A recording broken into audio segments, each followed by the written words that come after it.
Okay, let's get into it, baby. Let's talk about TV shows and movies we seen and scenes I saw. Scenes I saw / corn stream, you know what I mean? Check this out right here, man. We watched this movie on HULU, no endorsement. It's called The Ritual Killer. Now this was, let me check and see. This was actually an hour 31 minutes. This is like a, I wouldn't say documentary, like a murder mystery horror kind of way. Not horror, but murder mystery. It's co-starring Morgan Freeman. And then there was some other dude in there, some white guy that was the main character. But the basic plot: a detective hunts an international murderer committing ritualistic killings in a small Mississippi town.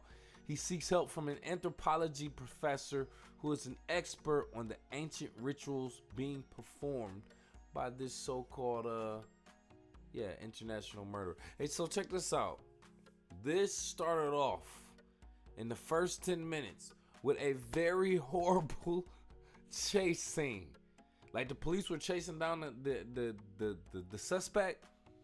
Bro, on my mama, it was the worst scene I probably ever saw in my life. Like he was fake running. He wasn't even running for real. He was jogging. The people he was just throwing out of the way, and they was I'm like, bro, this is horrible, bro. This is so trash. It was trash. For it to be on HULU, and for it to at least co-star Morgan Freeman, that was trash, bro. The plot was trash. I'm trying to think about what else happened in this movie, but the acting was bad. Morgan Freeman had his little scenes, his tiny scenes, where it's like you almost can't mess this up in a way. But he did his thing. He didn't make it horrible, but I don't know. I don't even know if he ended up being part of the killing, but it was crazy, and I do not recommend it at all. This was horrible. This is one of the worst movies on HULU. I'm pretty sure there's worse, but this is one of the worst. But that's just me. Let me know what you think. Go off in the live chat in the comments or call into the show 313-466-4386. Oh, we ain't done because I got another one for you that we actually saw. This was a stand-up comedy special actually from one of, I guess you could say one of my favorite. I enjoy him. Comedians, Lavelle Crawford. He has a stand-up comedy special called The Lavelle Crawford. Saw this on Amazon Prime. No endorsement. An hour 28 minutes long. Now, what I will say about Lavelle Crawford is when I was younger and he was coming up watching all the comedians, he was one of them comedians that was funny. He was real big, real fat, and he had a raspy voice. And he kind of talked like he was out of breath, and he's snorting and all that other stuff. It was a funny gimmick. He's still doing that now. He's still big. He's not as big. He's definitely lost a lot of weight. But he's still doing that fat boy gimmick. Still, okay, it's getting you your money. But it's mad corny, bro. And I feel like you can deliver these jokes a lot better if you was just straight up about it. He just got that raspy voice, and it's just too much of his gimmick. Now, other than that, he just made a lot of jokes. It was a lot of fat jokes, of course. It was jokes about race, jokes about generational differences, all the basic stuff for the most part, and what you would expect from a fat boy to pretty much. It was overall, it was subpar. He would do big build-ups to jokes that really didn't have a big payoff at the end, like a big punchline, or at least it wasn't funny. I'm like, ugh, this was disgusting. It was awkward. He was talking about him. He got to a point where he said, yeah, I don't know why my wife loved me. I don't know why my wife is with me. She's skinny and I'm big and I ain't got nothing against big women, but I can't do a big man and a big woman. You don't know why this skinny, attractive woman is with you? You really don't know that? Nigga, you a successful comedian making money. Yes, she with you. That's why she with you, because you got money. Cut it out like you talking about, I don't know why she with me, bro. Like, bro, you sound corny. Like, maybe it was a joke and I took it too serious. But I like, you a cornball for that, bro. Don't act like she love me for my personality. Nigga, if you don't get up out of here. But listen, I don't want to say I don't want to say I don't want to recommend Lavelle Crawford as a black comedian. He used to be one of my favorites. Nah, this ain't the one, Lavelle. This ain't the one. The Lavelle Crawford. He had funny moments in there. Don't let me take that away. He had funny moments in there. As a matter of fact, I will recommend it. Recommend it. As a matter of fact, if you saw it, let me know what you think about it. Go off in the live chat in the comments or call into the show. Got the phone lines right here. 313-466-4386. We switching it up real quick. Got another. Oh, man. Are we talking about this already? Oh, no. Oh, man. We wasn't even supposed to talk about this yet. But let's go ahead and talk about it. Hoochie Daddies. Saw this on Tubi. No endorsement. Now, this is a series. 8 episodes in this series.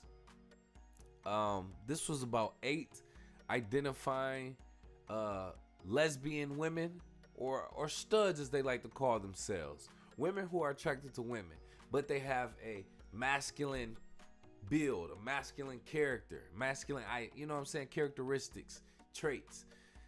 So they were all in this house out in Jacksonville, Florida, in the middle of the woods, and the main host, Woody, or whatever her name is, another stud, she was making them go play different games and activities. And when I say games and activities, I literally mean the most random things that you would think of as a competition in the world. Like baby shower games and decorated t-shirt type stuff.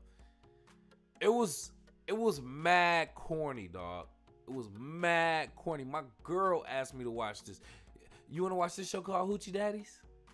Sure, baby. Whatever you want to watch, let's watch it. We watching it, and what? And I'm like, yo, what the hell is this that we watching, bro? As a heterosexual black man, I'm like, yo, what is this, bro? These women just they out here try to act hard and try to prove themselves. I mean, but listen, don't get me wrong. I got love for studs, man. Like, not like for real love, only because my cousin is one. So I ain't got nothing against them. You do your thing, but this is just so funny to me as a real man watching this and some of the stuff that they had to do. The winning prize was a trip for 2 to Jamaica and a chain that say Stud Master or something like that. Stud King. Or Hoochie Daddy. Excuse me. It say Hoochie Daddy. It's called Hoochie Daddies, but it's a bunch of studs. Yo, listen. It was bad. It was very bad.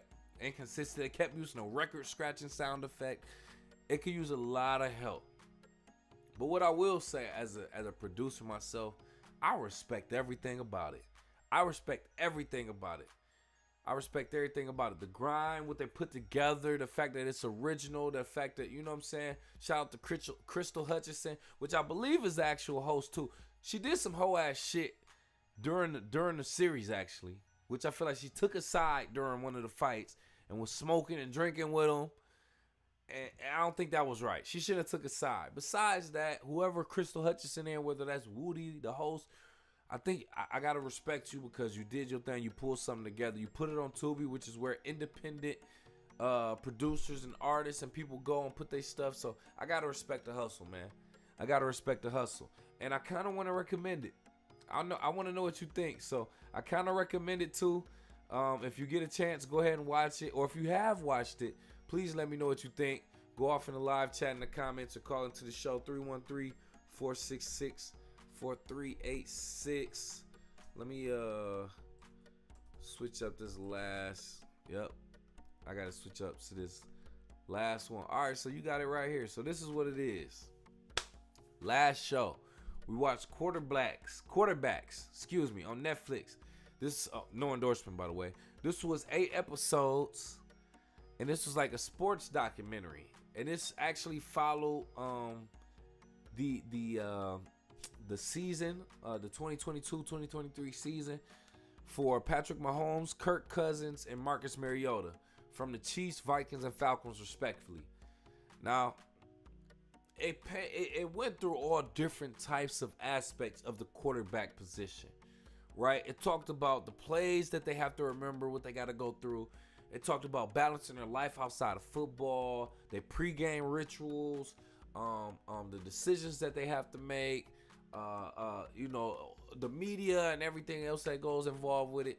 It was a lot that talked about. I will say, as someone who usually says, I feel like the quarterback position is overrated and overpriced, I will say this kind of gave me a little bit more perspective. I still kind of stand on what I said. Now, Peyton Manning was the executive producer on this. What I will say about it is, when they first started the show off, first episode, I think it was Kirk Cousins, he said something about the quarterback position is the most dangerous position or something like that on the field, which makes it the most valuable or something like that, because we can get hit or somewhere vulnerable to getting hit or something like that. And I'm like, nigga, this is football, bro. What are you talking about? The receiver does the exact same thing on the receiving end. At least you as a quarterback, when you throw the ball, you're at least looking at the defense coming your way. As a receiver, it's your job to keep your eyes on the ball. And usually you might have to jump or reposition yourself or turn your angle just to catch the ball or find the ball, making you vulnerable to the opponent from any and all angles. And they still expect you to catch the ball no matter what, even if it touches your hands. So I would say the wide receiver position is a more vulnerable and probably more probably more valuable position than the quarterback position. I'll stand on that. The wide receiver position. I felt like that was a stretch when they did that. And when I saw Peyton Manning was the executive producer, I said, oh, okay. That's why they're pushing that narrative. It's like, bro, chill. We get it. The quarterback, you make a lot of decisions. You got to remember to play. First of all, everybody got to remember the plays for the most part.